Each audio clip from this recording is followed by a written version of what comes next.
특별히 하나님의 주권이 강하게 온 세계 가운데 인류의 이 죄에 대한 징벌로 21세기에 나타나 역사하는 그런 팬데믹, 전염병이 온 세계를 휘몰아쳐 수많은 사람이 이 질병의 공포에 사로잡혀 있는 그런 시기 가운데 우리가 살고 있습니다. 복된 주일에 이렇게 많은 성도님들이 또 대면 예배로 하나님께 예배하게 되는 것을 보니 제 마음이 참 기쁘고 너무너무 감사합니다. 네. 사랑하고 존경하는 우리 박 목사님 교회에 와서 오늘 함께 예배 드리게 되니 참 기쁩니다. 어젯밤에 제가 숙소에 가기 전에 교회에 배달된 주보를 한 장 들고 갔어요. 가서 주보를 보는데 이야, 하나님께서 참으로 우리의 삶의 전후를 다 들으시고 역사하시는 그런 하나님이시구나. 이 교회 표를 보니까 오늘 설교하는 주제하고 똑같은 표가 여기 있네요. 12번째 해 계속해서 강조되고 있는 동일한 표인데 성경의 가르침에 순종하는 삶.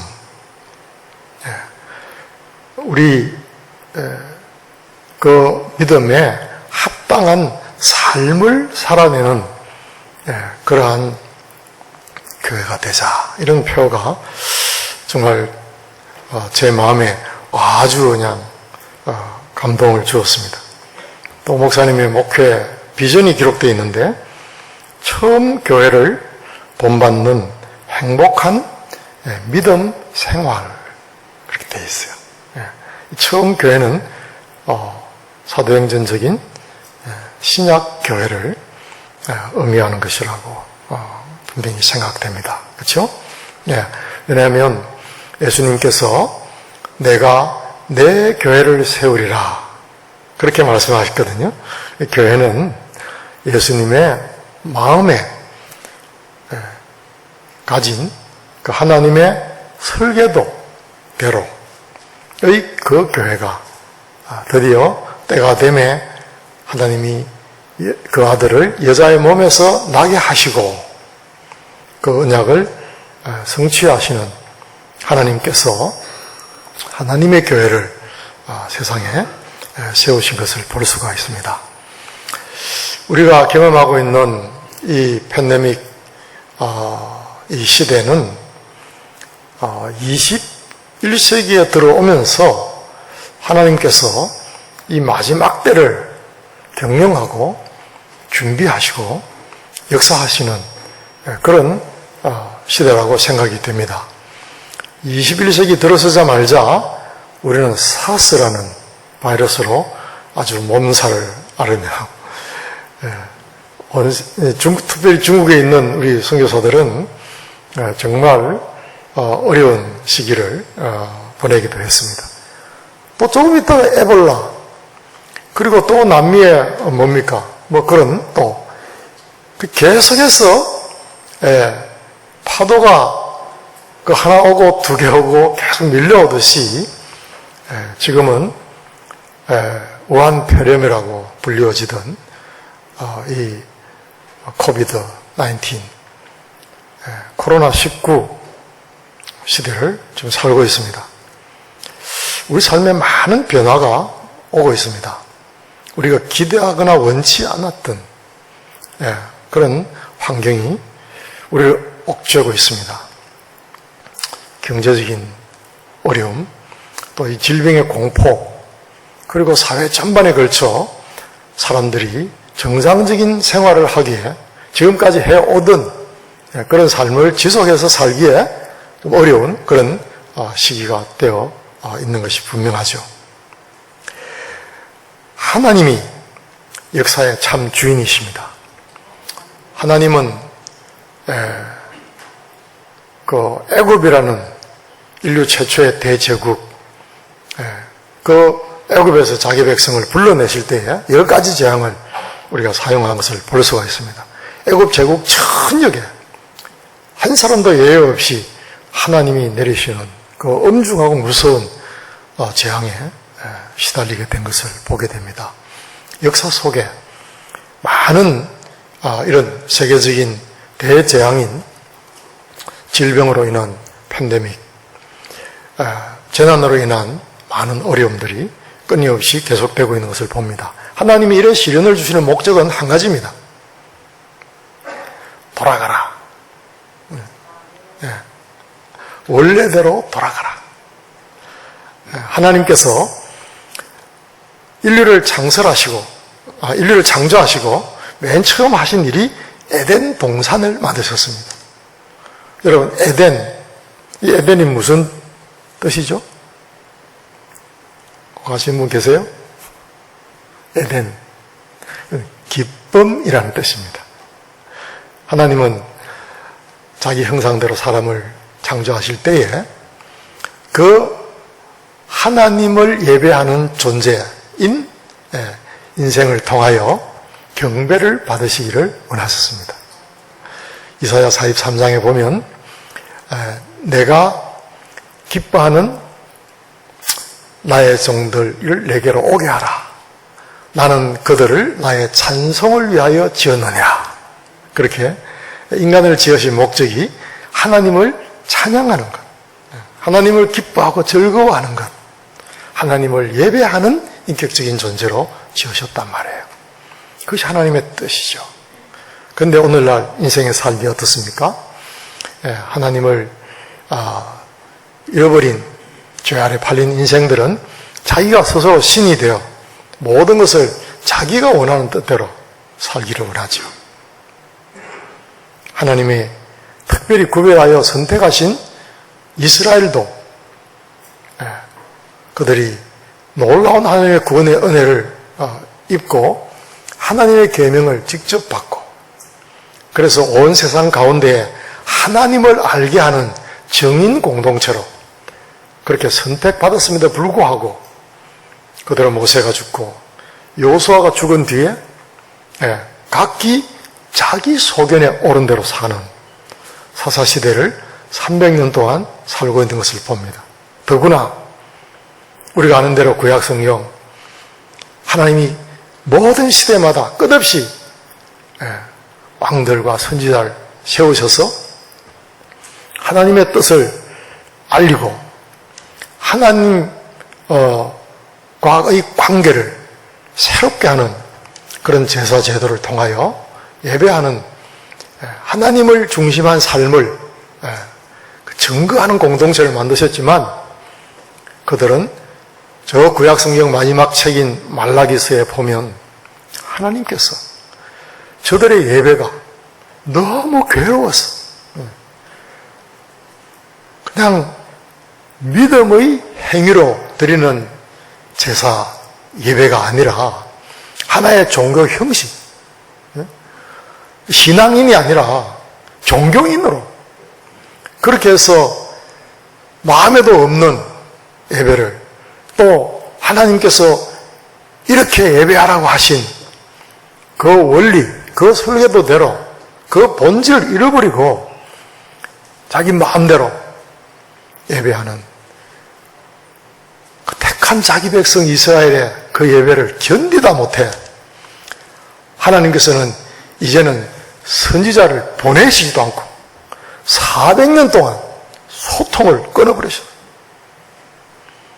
그리고 하나님의 은혜의 경륜을 따라 영적인 아브라함의 후손들을 다시 부르시기 위하여 때가 참에 하나님께서 그 아들을 여자의 몸에서 나게 하시고 그렇게 해서 새로운 신약 교회를 출발하게 만드신 것을 볼 수가 있죠.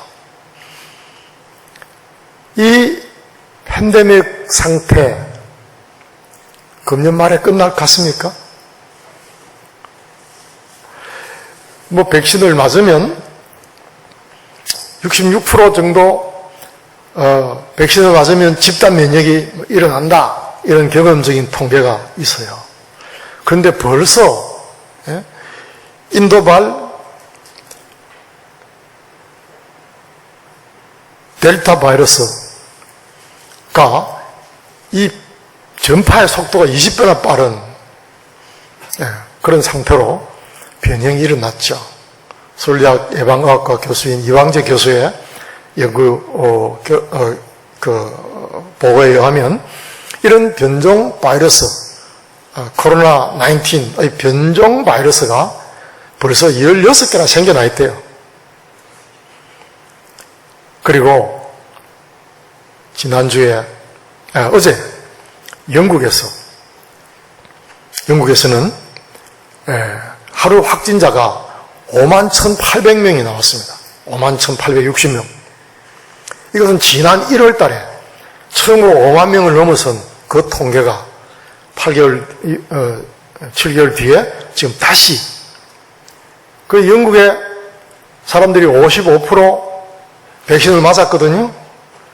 그래서 7월 19일 내일부터 영국은 다 마스크 벗기로 그렇게 결정해 놓은 상태에 있거든요. 그런데 마스크 벗기 전날 다시 5만 명 이상이 감염되고 2.3%의 사망률이 커다란 공포로 다시 밀려온 그런 상태가 되어 있는 것을 봅니다. 세계적으로 2억 3천만 정도의 사람들이 코로나에 걸려 있고 그리고 평균 사망률은 2.2% 정도 됩니다. 다행히 우리 한국은 싱가포르에 이어 또 뉴질랜드에 이어 사망률에 있어서 우리는 1.2% 정도 잘하고 있는 거죠. 싱가포르이 0.1%, 뉴질랜드 0.8%, 일본은 1.8%, 우리는 1.2%. 그게 문제가 아니죠. 사실 하나님이 이렇게 하시는 데에는 궁극적인 하나님의 뜻이 있다라는 것이죠. 앞서 우리 장로님도 그런 고백으로 하나님 앞에 기도드렸는데 그렇습니다. 이 팬데믹을 통하여 온 세계 인류에게 죄 아래 팔린 인류에게 하나님이 주시는 메시지가 무엇이겠습니까? 우리는 오늘 이 주일에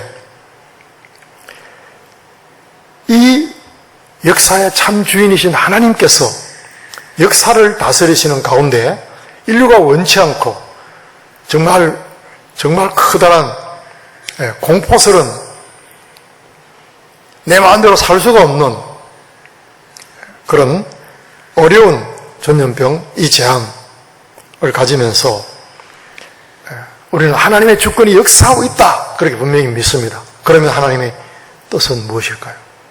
지금 하나님이 우리에게 주시는 메시지는 한 단어로 스탑, 멈추라는 것입니다. 멈추라. 지금까지의 삶을 그대로 살면 안 된다. 스탑! 그리고 생각해보라. 자기를 돌아보며 반성하며 성찰하며 하나님께서 기대하고 원하시는 것이 무엇인지를 깊이 생각해보라고 도전하고 계신 것입니다. 범죄한 아담이 에덴 동산에서 여호와의 낯을 피하여 숨어 있을 때 하나님은 아담아 내가 어디 있느냐 그렇게 물으시며 아담을 찾으십니다. 오늘 하나님은 우리에게 동일한 질문으로 말씀하고 계시다고 믿습니다. 멈춰 생각해봐. 전도서 7장 14절에 보면 하나님께서 굳게 하신 것을 누가 굳게 하겠느냐? 하나님께서 굳게 하신 것을 누가 그것을 바르게 할 수 있겠느냐? 하나님은 이 두 가지를 병행하게 하사 하나님의 하시는 일의 시작과 끝을 다 알지 못하게 역사하느니라. 그렇습니다. 변화를 경험하고 있지만 이 변화의 결과는 하나님의 뜻이 성하는, 하나님의 뜻이 성취되는 쪽으로 간단 말이에요. 하나님의 뜻은 무엇입니까? 우리가 다시 에덴의 질서로 돌아가기를 바라고 계십니다. 우리가 기뻐하는 삶, 하나님을 기뻐하고 하나님이 우리를 기뻐하고, 항상 기뻐하라. 내가 다시 말하노니 기뻐하라. 이 에덴의 질서가 회복되는 것이 요한계시록 성경 맨 마지막의 끝 이야기입니다. 그렇죠. 역사는 그 종말을 향하여 진행하고 있는 것이죠. 우리가 천국으로 가는 모든 길은 천국이라는 사실을 믿어야 합니다. 장차 갈 천국 아니고, 지금도 살아계신 하나님은 하나님이 통치하시는 천국의 주인이십니다. 그 하나님이 우리를 기뻐하시며, 또한 우리가 하나님을 기뻐하며 즐겁고 행복하게 살도록 에덴의 질서를 창조하신 그 하나님께 순종하는 것, 하나님은 그것을 원하시는 것입니다. 참 새순교회는 복됩니다. 성경의 가르침에 순종하는 삶, 그것이 우리 교회의 표입니다. 정말 제가 이 강단에 서니까요, 그냥 제 얼굴에 하나님이 뿌리시는 기쁨이 막 그냥 흘러 넘치는 것 같아요. 흘러 넘친다고요. 하나님은 우리 모두가 그렇게 흘러 넘치는 삶을 살기를 원하십니다. 모든 사람이 하나님을 잃어버리고 하나님을 떠나서 하나님께 저항하는 그러한 삶을 살고 있습니다. 어둠의 영이, 이 세상 임금이 우리를 하나님을 거역하는 방향으로 끌어가려고 우는 사자와 같이 두루다니고 있다고 성경은 말하고 있습니다. 베드로가 여러 번 실패해왔기 때문에 경험적으로 고백하는 거예요. 사탄이 우는 사자처럼 우리를 삼키려고, 우리 삶의 기회를, 우리 삶의 약점을 엿보고 있다는 것이죠. 그리고 우리를 하나님과 분리시키려는 이 어둠의 영이 끈질기게, 집요하게 우리 믿는 신자들의 삶과 인격 속에 역사하고 있다는 것이죠. 그래서 하나님은 스탑, 아담아 내가 어디 있느냐, 이렇게 물으시는 것입니다. 그렇습니다. 지난 주간에 한동대학교에서 세계 3만 5천 명 한인 선교사 컨퍼런스가 있었습니다. 그 주제는 성찰, 우리 자신을 한번 돌아보자. 그 다음에 통찰, 그것을 전후 좌우 앞뒤 전체적으로 좀 평가하고 분석하면서 어디에서 떨어졌는지, 뭐가 잘못되었는지 한번 평가하고 점검해보자.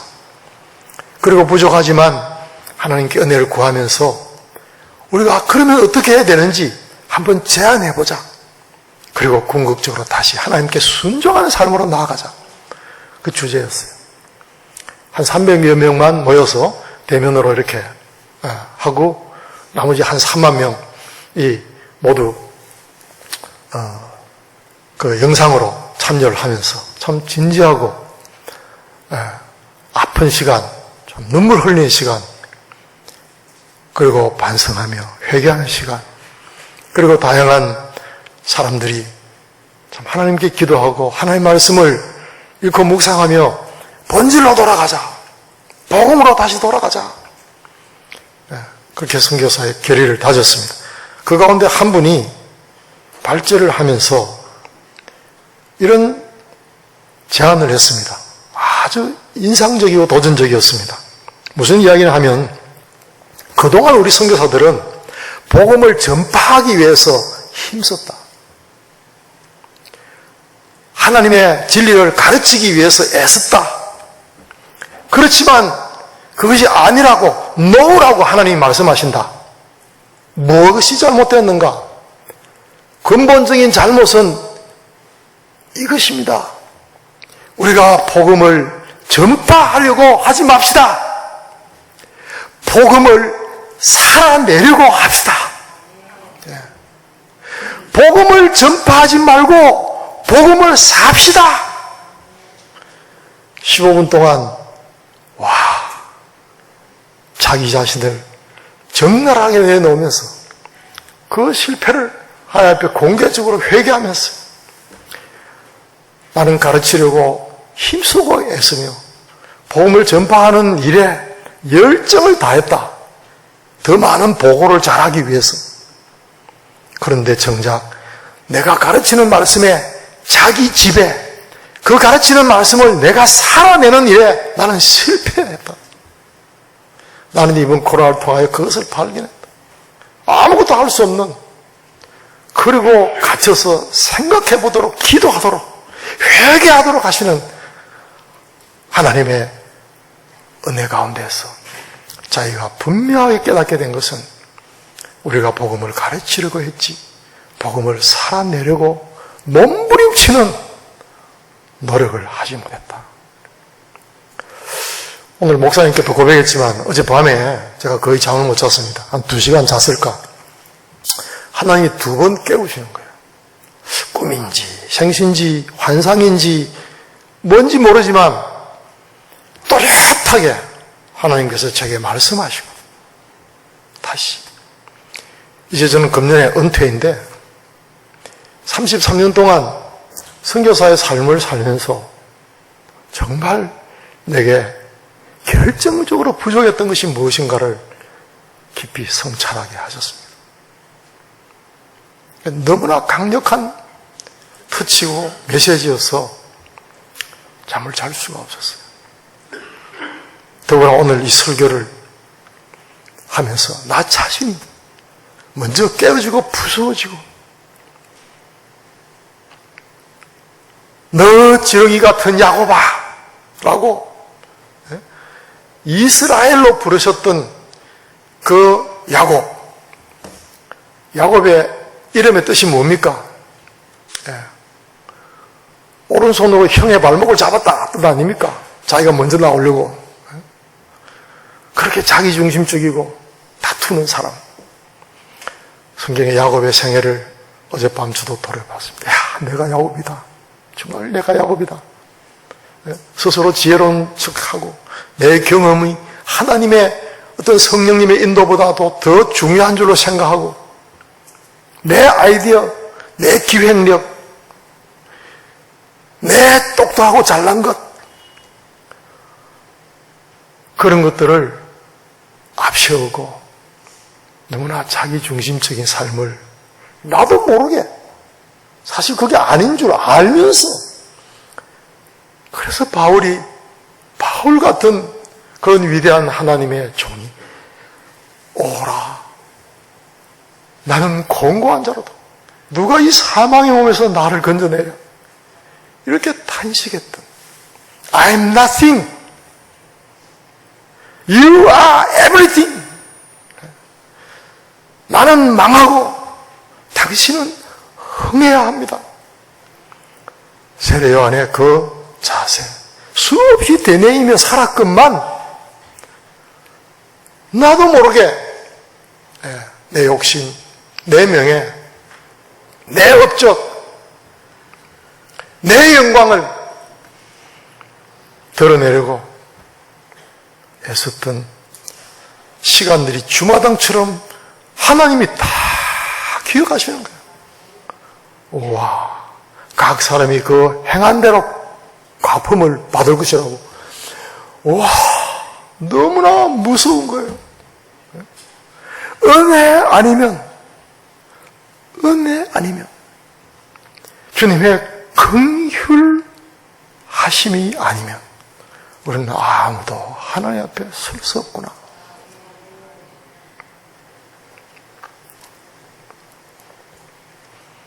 여기저기 지금까지 살아온 삶에 대한 반성의 소리가 많이 들립니다.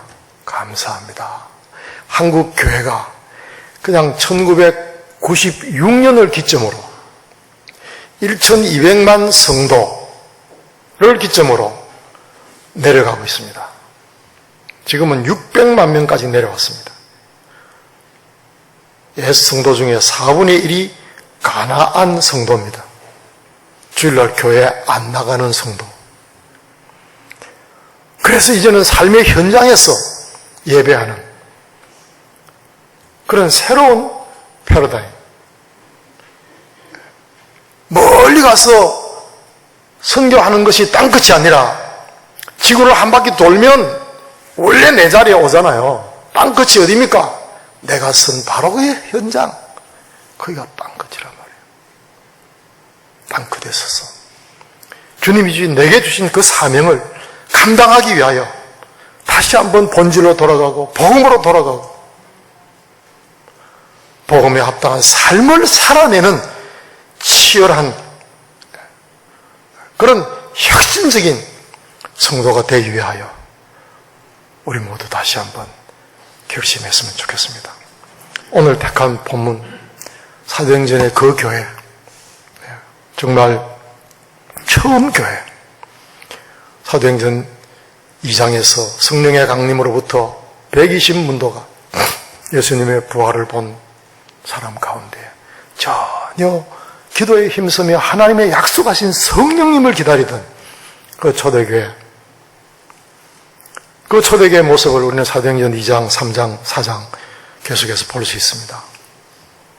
오늘 4장을 본문으로 택했는데 보면 4장 32절에 믿는 무리가 한 마음 한 뜻이 되었다 이렇게 되어 있어요. 믿는 무리가, 믿는 무리, 믿는 사람이에요.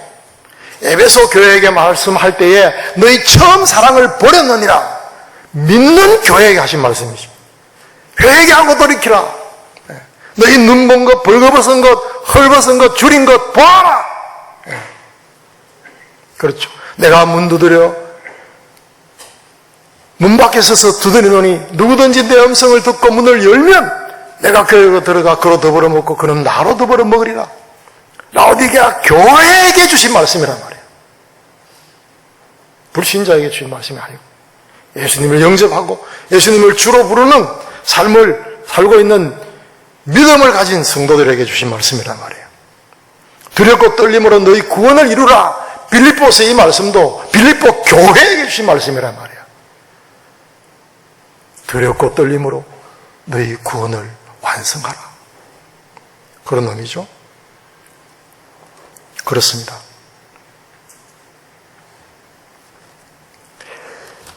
믿는 무리가 한 마음과 한 뜻이 되었다.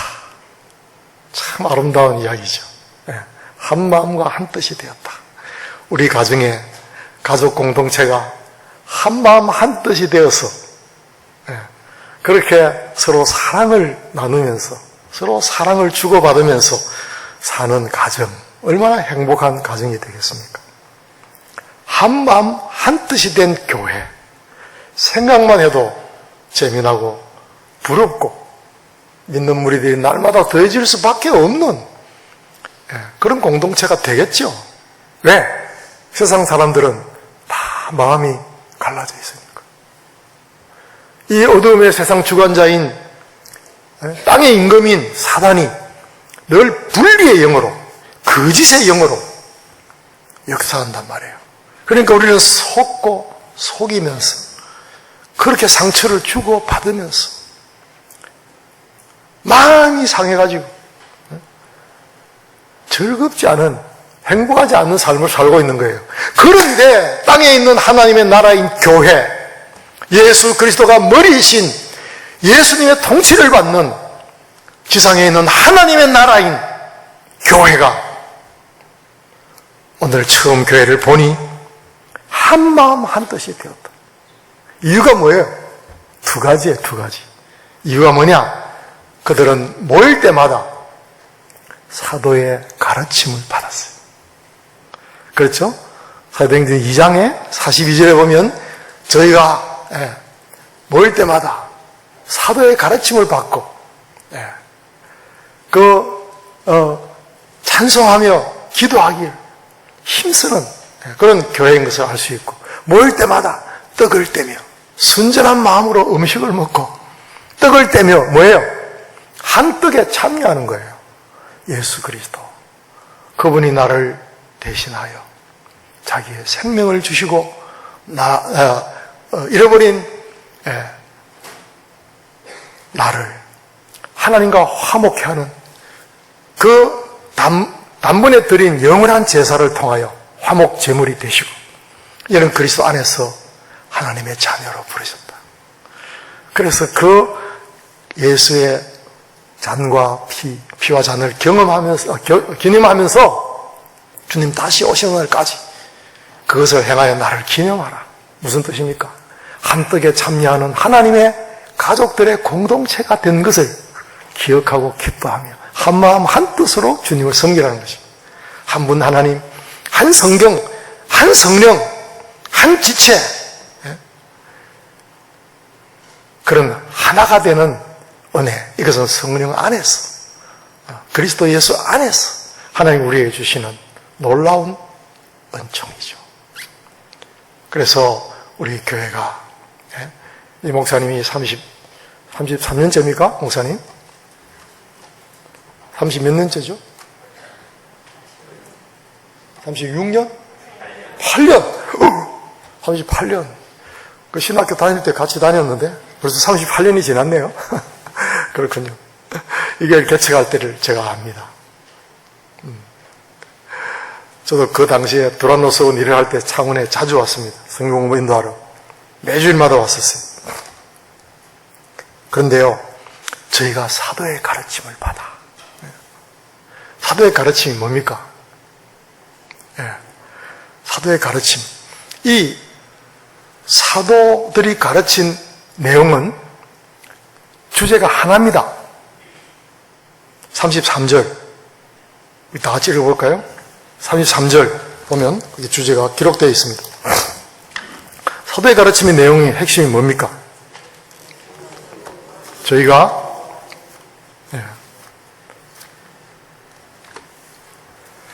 다 같이 읽을까요? 시작.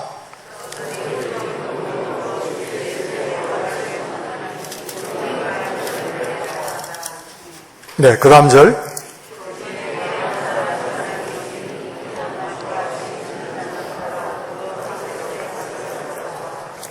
네, 그렇습니다. 저희가 사도의 가르침을 받았는데 그 내용은 주 예수의 부활을 증거하니, 예수님이 부활하셨다. 그게 주제입니다. 근데 부활하신 예수님은 십자가에 죽으신 분하고 다릅니다. 십자가에 죽으신 예수님은 영어로 Savior, 구세주라 부르고, 부활하신 주님은 영어로 Lord, 주인, 왕, 임금이라고 부르는 단어입니다. 십자가에서 우리를 대속하여 죽으신 주님은 우리를 섬겨주신 분이십니다. 자기의 생명까지 바쳐서 우리를 섬겨주신 분. 그러나 부활하신 주님은 이제는 섬기는 분이 아닙니다. 그분은 왕으로 통치하시는 분이십니다. 그래서 코바디스에서 베드로가 주님 어디로 가십니까? 코바디스 도미네 이렇게 물을 때 그때 사용했던 그 단어가 큐리어스라는 헬라 단어인데 그것은 바로 황제, 황제에게 붙이는 이름. 그러니까 머리, 임금, 전능하신 주권자. 예수님의 부활은 예수님이 주님이시다 라는 것을 증거하는 메시지죠. 주님. 그렇습니다. 그래서 모세가 그 40년 광야 생활을 하고 있는 동안에 양치기죠. 근데 어느 날 그 떨기나무 같이 불이 붙었는데 나무가 타지 않습니다. 신기하고 놀라워서 다가가는데 모세야 모세야 내가 선 곳은 걸어가니 내 발에 신을 벗어라. 무슨 뜻입니까? 모세가 얼른 신을 벗었겠죠? 모세 시대에 신을 벗는 것은 무슨 의미일까요? 예배당에 갈 때는 신발을 벗고 가야 됩니까? 한때는 그렇게 생각했습니다. 이 강대상에는 아무나 올라오면 절대 안 되고 그렇게 생각했습니다. 아니죠. 발에 신을 벗는다는 것은 뭡니까? 종이, 저 상전이 주인이 멀리서 올 때 주인을 알아보는 순간 그 종은 발에 신고 있던 신발을 벗고 들고 서서 주인을 영접합니다. 무슨 뜻입니까? 주인님, 나는 당신의 종입니다. 그거를 표현하는 문화적인 그 당시의 방법이란 말이에요. 모세야, 모세야, 내가 선 곳은 거룩하니 내 발에 신을 벗어라. 그렇습니다. 예수님이 주인이십니다. 베드로 사도가 처음 설교할 때에 하나님이 오른손으로 예수를 높이심에 그가 약속하신 성령을 아버지께 받아 너희가 보고 듣는 이것을 부어주시느니라. 약속하신 성령을 부어주시는 분이세요. 우리에게 기프트, 은사를 주시는 분이세요. 주님은 다스리시는 왕이신 것입니다. 그런즉 베드로 사도가 36절에 설교를 마감하면서 그런즉 이스라엘 온 집은 확실히 알지니 너희가 십자가에 못 박은 이 예수를 하나님이 주와 그리스도가 되게 하셨느니라. 그래서 우리가 십자가의 예수님을 믿으면 구세주만 받는 거예요. 그러나 부활하신 예수님을 믿는다는 것은 예수님을 주님으로 받는다는 뜻이죠. 우리가 십자가에서 예수님과 함께 죽었으면 예수님의 부활과 함께 우리도 새 생명의 부활로 다시 새로운 피조물로 변화를 입는 것이죠. 그때 우리는 하나님의 참된 소유가 되고 다시 하나님과의 관계가 회복되는 것이죠. 그래서 하나님의 자녀가 되고 오늘도 이렇게 하나님의 말씀을 들으면서 기쁨으로 예배하는 하나님의 가족이 된 것입니다. 그렇습니다. 그리고 계속해서 우리가 사도행전을 쭉 읽어보면 사도행전의 주제가 한 가지인 것을 알 수가 있습니다. 여러분은 박 목사님에게 늘 배우고 계시기 때문에 그냥 박 목사님이 아니고 박영호 목사님에게 배우신 분이기 때문에 너무나 성경을 잘 알고 계실 거예요. 그래도 오늘 이 주일에 사도행전의 주제에 대해서 다시 한번 생각해 봅시다. 사도행전 먼저 6장 7절을 봅시다. 6장 7절에 첫 번 단락의 결론이 거기 나와요. 6장 7절. 사도행전은 크게 네 파트가 있는데 첫 번째 파트의 결론이 6장 7절에 있습니다. 시작. 하나님의 말씀이 점점 왕성하여 예루살렘에 있는 제자의 수가 더 심히 많아지고 허다한 제사장의 무리도 이 도에 복종하니라. 하나님의 말씀이 점점 왕성하여, 이것이 사도행전의 주제입니다. 두 번째는 12장. 12장에 야고보의 순교가 있고, 그게 헤롯 왕이 벌레, 충이 먼저 죽으니라 하는데, 충이라는 그 단어가 바이러스입니다. 바이러스로 죽는 거예요. 눈에 보이지도 않는 바이러스에 그 왕좌에 앉아가지고 호령을 하던 왕이 그냥 꼬꾸라져 죽어버립니다. 그런 뒤에 바로 12장 마지막에 24절, 헤롯이 영광을 하나님께 돌리지 아니하므로 주의 사자가 고치니 벌레에 먹혀 죽으니라. 이 벌레라 되는데 히브리어 원어는 바이러스입니다. 바이러스. 24절 같이 읽어요. 시작. 하나님의 말씀은 흥왕하여 더하더라. 두 번째 단락의 결론이 하나님의 말씀은 흥왕하여 더하더라. 그리고 바나바와 사울이 부조하는 일을 마치고 마가라는 요한을 데리고 예루살렘에서 돌아오니라. 이 안디옥 교회는 예루살렘 교회가 큰 기근으로 궁핍해진 것을 알고 가만히 있은 것이 아니라 부조를 하기로 작정을 하고 그것을 실행하여 바나바와 사울의 손을 통하여서 그들을 보내니라. 이런 말씀에 순종하는 삶을 살아내는 교회가 된 것을 볼 수가 있습니다. 세 번째 단락의 결론은 19장 20절에 있습니다. 19장 20절.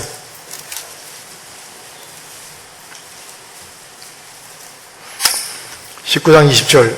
마술을 행하던 많은 사람이 그 책을 모아가지고 와서 모든 사람을 불사르니 그 책값을 계산한 적 5만이나 되더라. 20절 다 같이 시작.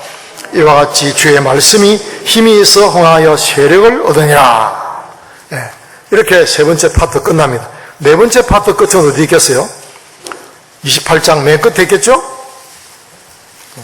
28장 맨 끝에 바울이 온 이태를 자기 셋집에 머물면서 자기에게 오는 사람을 다 영접하고 31절 시작.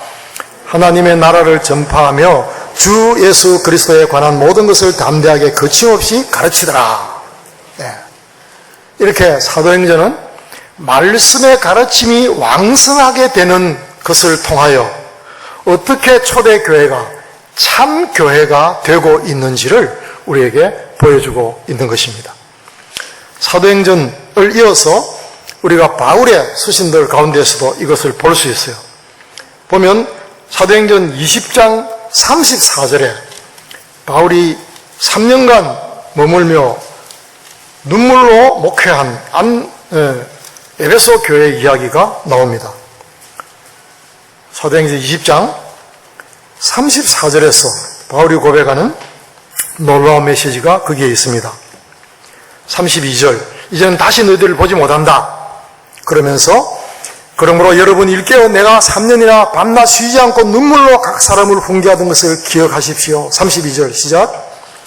지금 내가 여러분을 주와 및 그 은혜의 말씀께 부탁하노니 그 말씀이 여러분을 능히 든든히 세우사 거룩하게 하심을 입은 모든 자 가운데 기업이 있게 하시리라. 그 말씀이 너희를 든든히 세우신다. 그리하여 거룩하게 하심을 입은 모든 자들 가운데 기업이 있게 하시리라. 상급이라는 단어입니다. 결국 우리가 천국에서 그 말씀에 순종하며 살았는지의 여부를 통하여 우리는 각각 심판을 받고 상급을 받게 될 것입니다. 그런데 이 기업, 이 상급이 그 말씀에 순종했는지, 그러니까 끊임없이 하나님의 말씀에 가르침을 받는 사람, 눈물로 가르치는, 유익한 것은 무엇이든지 가르치기로 힘쓴 이 바울의 사역, 각 사람을 그리스도 안에서 온전한 자로 세우기 위하여 한 사람 한 사람을 정말 정성을 다하여 목양하던 이 바울의 사역을 통하여 온 아시아의 모든 사람들이 복음을 들을 수 있게 되었어요. 그렇습니다. 저는 여기 이 기업, 상급이라는 이 단어에 주목합니다. 우리가 아는 것이 중요하지 않습니다. 아는 바를 실천하는 것. 우리가 믿는 바를 순종하며 삶을 살아내는 것. 오늘 한국교회 실패가 어디에 있습니까? 주일 성도. 여세 동안에 마음대로 살아도 괜찮아. 왜? 주일날 나와서 아이고 잘못됐습니다. 잘못하는 거 용서해 주십시오. 주님이 십자가에 죽으신 것. 이렇게 생각하고 십자가만 믿는단 말이에요. 십자가만. 부활을 믿어야 돼요. 그래서 예수님이 주 대신 이 사실을 한국교회가 약화시켰어요. 그래서 국회에 있던 국회의원들이 3분의 1 이상이 크리스찬 아닙니까? 그런데도 불구하고 그 하나님의 진리에 역행하는, 교회를 망가뜨리는 그런 결의와 시도를 멀은 눈으로 하고 있는 것을 보고 있습니다. 그렇습니다. 이 상급이라는 단어가 얼마나 중요합니까? 여러분, 이 주일 이후에 여러분이 천국에서 하나님이 주실 그 상급을 사모하는 삶을 살아내시길 바랍니다. 그래서 제가 어느 날 뜻을 정하고 성경의 창세기부터 계시록까지 상급이라는 단어를 찾아서 3개월 동안 큐티를 해봤어요. 이게 너무 중요하니까. 결국 짧고 짧은 생애를 살고 마침내 영원한 삶을 살 때에 하나님이 내게 주시는 멸류관. 각 사람이 다 달라요. 그래서 우리는 그것을 심각하게 생각해야 돼요. 삶을 어떻게 살아냈느냐, 그거거든요. 그런데요, 상급을 받는 조건이 딱 2가지밖에 없다는 사실을 알았습니다. 상급은 어떤 사람이 받는가? 전 성경은 2가지만 조건이 있는 것을 말씀하고 있어요. 첫째는 희생하면 상을 받아요. 희생하면. 희생이 뭘까요? 그것은 내가 가진 권을 의도적으로 다 쓰지 않는 거예요. 그게 희생이에요. 고린도전서 10장 23절에 보면 모든 것이 가하나 모든 것이 유익을 주는 것이 아니요 모든 것이 가하나 모든 것이 덕을 세우는 것이 아니니 누구든지 자기의 유익을 구하지 말고 다른 사람들의 유익을 구하라. 이렇게 말씀하고 있어요. 희생, 내가 쓸 수 있는 권을 다 쓰지 않는 것, 희생이죠. 여러분, 제가 오늘 멋있는 양복을 입고 왔습니다. 이게요 120만 원짜리입니다. 굉장하죠? 이 넥타이가 그래도 닥스거든요. 그런데 이 제 옷이 아닙니다. 빌려 입었습니다. 빌려 입어도 내가 주머니에 있는 돈을 가지고 여름 양복 한 벌을 살 수 있는 권리가 왜 없겠습니까? 있죠. 그렇지만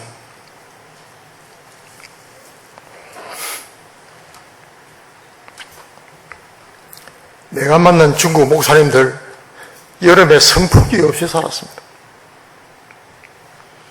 그 덜덜거리는 자전거 타고 다녔습니다. 그래서 나도 결심했습니다.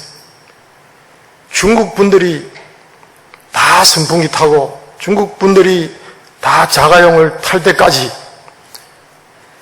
나도 선풍기로 에어컨을 대신하고 덜덜거리는 자전거로 1년에 12번 잊어먹지만 훔쳐가니까 그래서 또 훔쳐서 파는 자전거를 또 사고 13년간 자전거를 타고 살았습니다.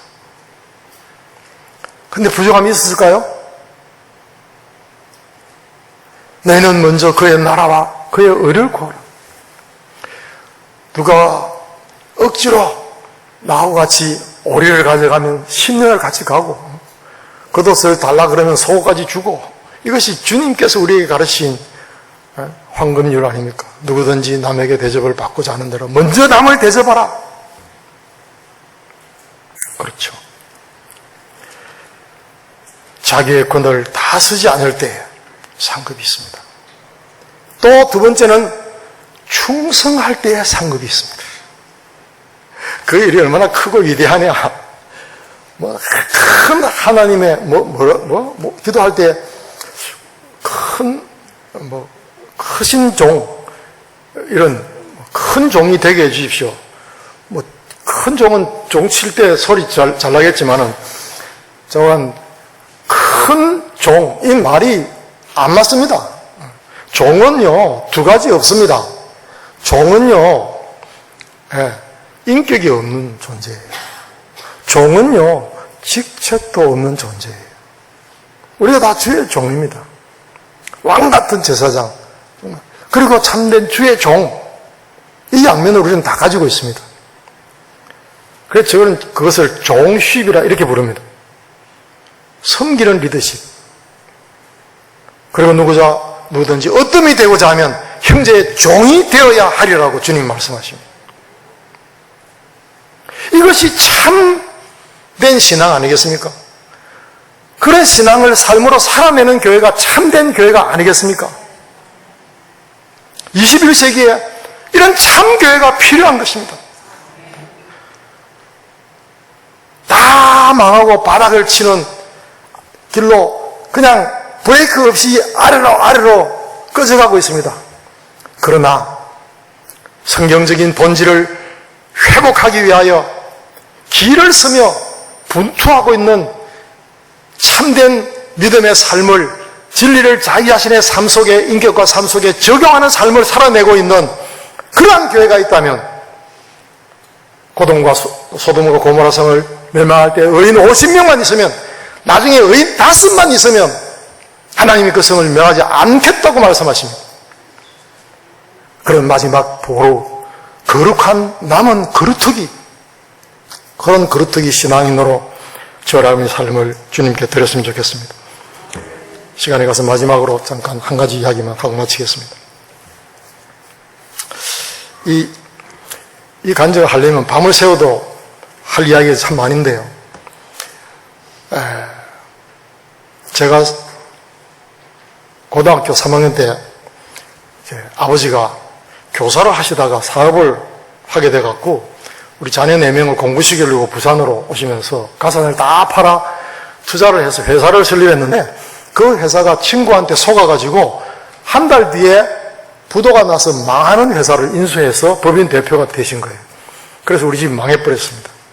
집에 붉은 딱지가 다 붙고 차압이 들어오고 빚잔치를 하고 가족들은 다 뿔뿔이 흩어지고 어머니랑 저는 11시 40분 마지막 기차를 타고 비 오는 날 옷가방 하나, 책가방 하나 들고 서울로 야간 도주를 했습니다. 3년 동안 6식구가 단칸방에 10번 이사를 했습니다. 연탄가스를 2번 맞고 죽을 뻔하고 그리고 새벽에 우유 배달하고 낮에 직장 가고 밤에 가정교사하고 집에 못 자니까 돌아와서 교회 자는데 하루 4시간 자는 날이 별로 없어. 그렇게 2년을 보냈어요. 그런데 옷을 살 수 있는 돈이 없잖아요. 그래서 가을 옷을 껴입고 그렇게 해서 겨울을 지납니다. 근데 가정교사를 하는데 그 마포에 있는 우리 집에서 저 수유리까지 가요. 그 북한산 바람이 막 불어오는 수유리 들판에 그 김경래 장로님 집이 있어요. 그 집을 팔아서 교회당 짓도록 몽땅 바쳐버리고 그 장로님은 저 수유리 들판에 거기에 이제 새로 지어진 크다란 집에 11명의 식구가 거기 사는 거예요. 자네들 8명이거든요. 그래서 그 집에 이제 가정교사로 가는 거예요. 마치고 나면 밤 11시 40분 마지막 버스를 타고 돌아오게 됩니다. 그러니까 얼마나 추워요. 그 북풍설한 저간 그 북한산에서 불어오는 그 바람을 버스 기다리는 시간이 정말 발을 동동동동 구르는 시간이죠. 그런데요, 어느 날 교회에서 이제 잠을 자는데 이상하게 그날 따뜻한 거예요. 야, 성령님이 임했나? 그런 생각도 하면서. 근데 보니까 누가 외투를, 그 검고 두툼한 외투를 덮어놓고 가신 거예요. 그래서 이제 이 외투를 덮어줬구나. 고마워갖고 그걸 이제 표지연 전도사님이 그때 우리 교회 전도사님인데 표 전도사님에게 갖다 드리면서 전도사님 어젯밤에 누가 나 덮으라고 준 건데 주인을 좀 찾아주세요. 그러니까 그 표 전도사님이 그게 내 거야. 누가 넣어주라고 가지고 왔어. 그래서 내가 어제 덮어준 거야. 그거 너 거야. 그런 거예요. 얼마나 좋던지. 그래서 그날 그 외투를 입고 갔죠. 그리고 가정교사 마치고 그 버스 안에 서 있는 거예요. 바람이 부는데요. 제가 바람아 불어라. 얼마나 신났는지. 근데 좀 있다가 조그만한 젊은 청년이 나보다 키도 작고 더 왜소한 청년이 옆에 온 거예요. 팍 들고 있는 거예요. 이야.